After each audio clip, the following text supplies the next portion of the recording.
విషయాన్ని నేను రాయడం జరిగింది.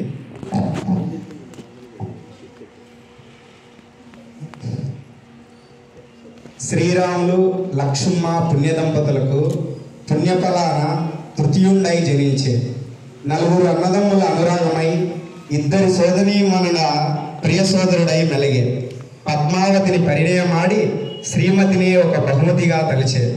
శ్రీ సింధు లత తనూజ ద్వయవల్లరికి విద్యాబుద్ధులు నేర్పి కన్నుల కాచి ఉన్నత ఉద్యోగ స్థితిలో నిలిపినాడు. తొలి సంతకము నాడు గోపవరం నందు, మలి సంతకం నేడు గోపవర వరమే.